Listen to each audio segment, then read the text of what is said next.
ನಾಳೆ ಕೊನೆಯ ಕಾರ್ತಿಕ ಶನಿವಾರ.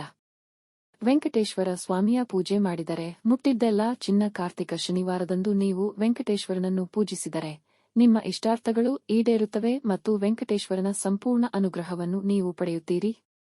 ನವೆಂಬರ್ 30 ಕೊನೆಯ ಕಾರ್ತಿಕ ಶನಿವಾರ. ಕೊನೆಯ ಕಾರ್ತಿಕ ಶನಿವಾರದಂದು ವೆಂಕಟೇಶ್ವರನನ್ನು ಪೂಜಿಸುವುದರಿಂದ ಅಂತ್ಯವಿಲ್ಲದ ಸಂಪತ್ತು ಬರುತ್ತದೆ. ಆದ್ದರಿಂದ ಈ ಮಂಗಳಕರ ಕಾರ್ತಿಕ ಶನಿವಾರದಂದು ವೆಂಕಟೇಶ್ವರನನ್ನು ಹೇಗೆ ಪೂಜಿಸಬೇಕು, ನಿಯಮಗಳೇನು ಎಂಬುದನ್ನು ಈ ವಿಡಿಯೋದಲ್ಲಿ ತಿಳಿಯೋಣ. ಈ ವಿಡಿಯೋಗೆ ಲೈಕ್ ಮಾಡಿ ಮತ್ತು ನಮ್ಮ ಚಾನಲ್ಗೆ ಚಂದಾದಾರರಾಗಿ. ನಿಮ್ಮ ಜೀವನದಲ್ಲಿ ಎಷ್ಟೇ ತೊಂದರೆಗಳಿದ್ದರೂ ಈ ಕೊನೆಯ ಕಾರ್ತಿಕ ಶನಿವಾರದಂದು ಭಕ್ತಿಯಿಂದ ವೆಂಕಟೇಶ್ವರನನ್ನು ಪೂಜಿಸಿರಿ. ಈ ತಿಂಗಳ 30ನೇ ಶನಿವಾರದಂದು ನಿಮ್ಮ ಜೀವನವು ಬದಲಾಗುವುದು ಖಚಿತ. ಬೆಳಿಗ್ಗೆ ಸ್ನಾನ ಮಾಡಿ ಮನೆಯೆಲ್ಲ ಅರಿಶಿನ ನೀರನ್ನು ಸಿಂಪಡಿಸಿ ಮತ್ತು ಮನೆಯ ಬಾಗಿಲಿನ ಕಂಬಕ್ಕೆ ಅರಿಶಿನವನ್ನು ಬರೆದು ಮನೆಯಲ್ಲಿ ವೆಂಕಟೇಶ್ವರನಿಗೆ ಪೂಜೆ ಸಲ್ಲಿಸಿ. ಪೂಜೆ ಮಾಡುವ ಮಹಿಳೆಯರು ತಮ್ಮ ಪಾದಗಳಿಗೆ ಅರಿಶಿನವನ್ನು ಹಚ್ಚಿ ಮತ್ತು ಕುಂಕುಮವನ್ನು ಹಾಕಬೇಕು. ತಮ್ಮಲ್ಲಿ ಮುತ್ತೈದೆಯರು ಇದ್ದಾರೆ.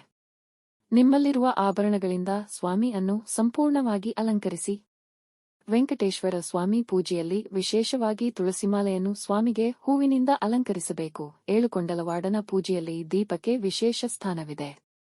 ಆದ್ದರಿಂದ ನೀವು ವೆಂಕಟೇಶ್ವರನ ಪೂಜೆಯಲ್ಲಿ ಹಿಟ್ಟಿನ ದೀಪಗಳನ್ನು ಹಚ್ಚಿದರೆ ನಿಮ್ಮ ಎಲ್ಲ ಇಷ್ಟಾರ್ಥಗಳು ನೆರವೇರುತ್ತವೆ. ಹಿಟ್ಟಿನ ದೀಪಗಳನ್ನು ಹೇಗೆ ಮಾಡುವುದು?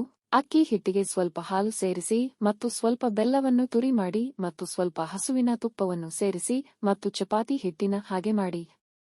ಆ ಹಿಟ್ಟಿನಿಂದ 3 ಪ್ರಮಿದಗಳನ್ನು ಮಾಡಿ ಈ 3 ಹಿಟ್ಟಿನ ದೀಪಗಳಲ್ಲಿ ಕೇಸರಿ ಹನಿಗಳನ್ನು ಹಾಕಿ ಮತ್ತು ಅವುಗಳನ್ನು ವೆಂಕಟೇಶ್ವರನ ನಕ್ಷೆಯ ಮುಂದೆ ಇರಿಸಿ ಮತ್ತು ಪ್ರತಿ ದೀಪದಲ್ಲಿ 7 ಬತ್ತಿಗಳು ಹಸುವಿನ ತುಪ್ಪ ಅಥವಾ ಎಳ್ಳು ಎಣ್ಣೆಯಿಂದ ವೆಂಕಟೇಶ್ವರನಿಗೆ ಪೂಜೆ ಮಾಡಿ. ಪೂಜೆಯಲ್ಲಿ 1 ಚಿಕ್ಕ ಬೆಲ್ಲವನ್ನು ನೈವೇದ್ಯವಾಗಿ ಅರ್ಪಿಸಿದರೂ ಭಗವಂತನ ಸಂಪೂರ್ಣ ಅನುಗ್ರಹ ದೊರೆಯುತ್ತದೆ. ಮಂತ್ರ ಓಂ ಗೋವಿಂದಾಯ ನಮಃ ಎಂದು ಓದುತ್ತಾ ಕರ್ಪೂರದಿಂದ ಮನೆಯಲ್ಲಿ ಪೂಜೆ ಮಾಡಿ ವೆಂಕಟೇಶ್ವರ ದೇವರಿಗೆ ಅತ್ಯಂತ ಪ್ರಿಯವಾದದ್ದು. ಆದ್ದರಿಂದ ಈ ಕಾರ್ತಿಕ ಶನಿವಾರದಂದು ನೀವು ಮನೆಯಲ್ಲಿ ಪೂಜೆ ಮಾಡುವಾಗ ವೆಂಕಟೇಶ್ವರನಿಗೆ ಪಚ್ಚೆ ಕರ್ಪೂರದ ಆರತಿಯನ್ನು ಅರ್ಪಿಸಿದರೆ ನಿಮ್ಮ ಮನೆಯಲ್ಲಿ ಅಷ್ಟೈಶ್ವರ್ಯವನ್ನು ನೀಡುತ್ತದೆ. ಕೊನೆಗೆ 5 ಪ್ರದಕ್ಷಿಣೆ ಮಾಡಿ ತಲೆಬಾಗಿ ಭಗವಂತನಿಗೆ ನಮಸ್ಕರಿಸಿ. ಕಾರ್ತಿಕ ಶನಿವಾರದಂದು ವೆಂಕಟೇಶ್ವರ ದೇವರನ್ನು ಪೂಜಿಸುವಾಗ 21 ಏಲಕ್ಕಿ ಒಂದು ದಾರದ ಮೇಲೆ ಕಟ್ಟಿ ಏಲಕ್ಕಿ ಮಾಲೆಯನ್ನು ಮಾಡಿ ದೇವರ ಚಿತ್ರಕ್ಕೆ ಹಾಕಿದರೆ ಸಾಲದ ಬಾಧೆಗಳು ಪರಿಹಾರವಾಗುತ್ತವೆ.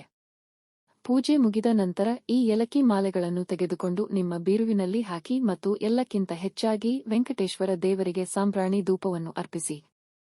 ಕಾರ್ತಿಕ ಶನಿವಾರವಂತೆ ಹೀಗೆ ಮಾಡಿದರೆ ನಿಮ್ಮ ಮನೆಯ ಹಣದ ಹರಿವು ಹೆಚ್ಚುತ್ತದೆ ಮತ್ತು ನಿಮ್ಮ ಜೀವನವಿಡೀ ಅಷ್ಟ ಐಶ್ವರ್ಯದಿಂದ ಬಾಳುತ್ತೀರಿ. ಈ ಕೊನೆಯ ಕಾರ್ತಿಕ ಶನಿವಾರದಂದು ಸಂಜೆ ಯಾವುದಾದರೂ ದೇವಸ್ಥಾನಕ್ಕೆ ಹೋಗಿ ಅಲ್ಲಿನ ರಾವಿ ಮರದ ಬಳಿ ತುಪ್ಪದ ದೀಪ ಹಚ್ಚಿ.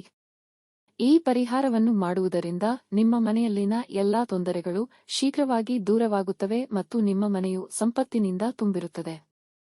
ದೇವಸ್ಥಾನಕ್ಕೆ ಶನಿವಾರ ಸಂಜೆ ಸಮಯದಲ್ಲಿ ನಡೆಯಬೇಕು. ನಿಮ್ಮ ಮನೆ ಬಾಗಿಲ ಮುಂದೆ 2 ದೀಪಗಳನ್ನು ಬೆಳಗಿಸಿ. ನಾವು ಯಾವುದೇ ದೇವಸ್ಥಾನಕ್ಕೆ ಹೋದಾಗ ನಾವು ಮೊದಲು ಧ್ವಜಸ್ತಂಭಕ್ಕೆ ಭೇಟಿ ನೀಡಬೇಕು. ದೇವಸ್ಥಾನದಲ್ಲಿ ಪ್ರದಕ್ಷಿಣೆ ಮಾಡುವಾಗ ನಾವು ಧ್ವಜಸ್ತಂಭದೊಂದಿಗೆ ಪ್ರದಕ್ಷಿಣೆ ಹಾಕಬೇಕು. ಆಗ ಮಾತ್ರ ನೀವು ನಿಮ್ಮ ಪ್ರದಕ್ಷಿಣೆಗೆ ಪುಣ್ಯಫಲಗಳನ್ನು ಪಡೆಯುತ್ತೀರಿ. ಶತಗೋಪುರದ ಮೇಲೆ ವಿಷ್ಣುವಿನ ಪಾದಗಳಿವೆ. ಆದ್ದರಿಂದ ಪುರೋಹಿತರು ನಿಮ್ಮ ತಲೆಯ ಮೇಲೆ ಶತಗೋಪುರವನ್ನು ಹಾಕಿದಾಗ ನಿಮ್ಮ ತಲೆಯನ್ನು ಬಾಗಿಸಿ ಮತ್ತು ನಿಮ್ಮ ಮನಸ್ಸಿನಲ್ಲಿ ಏನನ್ನಾದರೂ ಬಯಸುತ್ತಾರೆ.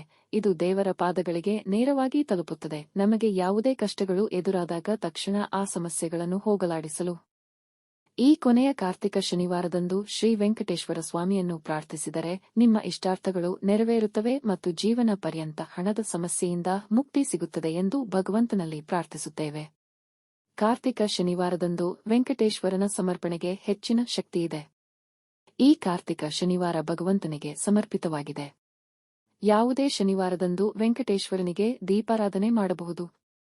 ವೆಂಕಟೇಶ್ವರನಿಗೆ ಸಮರ್ಪಣೆ ಮಾಡುವ ಮೊದಲು ನೀವು ಮೊದಲು ವಿನಾಯಕ ದೇವರಿಗೆ ನಿಮ್ಮ ಮನಸ್ಸಿನಲ್ಲಿರುವ ಇಷ್ಟಾರ್ಥಗಳನ್ನು ಹೇಳಬೇಕು ಮತ್ತು ನಾನು ವೆಂಕಟೇಶ್ವರನಿಗೆ ಸಮರ್ಪಣೆ ಮಾಡುತ್ತಿದ್ದೇನೆ ಎಂದು ಗಣಪತಿಗೆ ಹೇಳಬೇಕು. ಈ ರೀತಿ ನಿಮ್ಮ ಇಚ್ಛೆಗಳನ್ನು ನಿರ್ಧರಿಸಿದ ನಂತರ ಬಿಳಿ ಬಟ್ಟೆಯನ್ನು ತೆಗೆದುಕೊಂಡು ಬಿಳಿ ಬಟ್ಟೆಯನ್ನು ನೀರಿನಲ್ಲಿ ಅದ್ದಿ ಅರಿಶಿನದಿಂದ ಬರೆದು ಒಣಗಿಸಿ. ಈ ಬಟ್ಟೆ ಸಂಪೂರ್ಣವಾಗಿ ಒಣಗಿದ ನಂತರ ಈ ಬಟ್ಟೆಯ 4 ಬದಿಗಳಲ್ಲಿ ಕುಂಕುಮವನ್ನು ಇಟ್ಟು ಅದರಲ್ಲಿ 11 ರೂಪಾಯಿಗಳನ್ನು ಹಾಕಿ ಅದನ್ನು ಶ್ರೀಗಳಿಗೆ ಅರ್ಪಿಸಿ. ಮುಡುಪು ಕಟ್ಟುವಾಗ ನಿಮ್ಮ ಅಸಲಿ ಸಮಸ್ಯೆ ಏನು ಸ್ವಾಮಿಗೆ ಹೇಳಿ ಮುಡುಪು ಕಟ್ಟಿಕೊಂಡು 3 ಗಂಟು ಹಾಕಿ. ಮುಡುಪು ಕಟ್ಟುವುದೇಕೆ? ಸ್ವಾಮಿಯ ನಕಾಶೆಯನ್ನು ನಿಮ್ಮ ಮುಂದೆ ಇಟ್ಟು ಸ್ವಾಮಿಗೆ ನಿಮ್ಮ ಇಷ್ಟಾರ್ಥ ಈಡೇರಿದ ನಂತರ ನೈವೇದ್ಯದೊಂದಿಗೆ ದರ್ಶನಕ್ಕೆ ಬರುವುದಾಗಿ ಮಾತು ನೀಡಿ, ನಂತರ ಗೋವಿಂದನ 108 ನಾಮಗಳನ್ನು ಓದಿರಿ.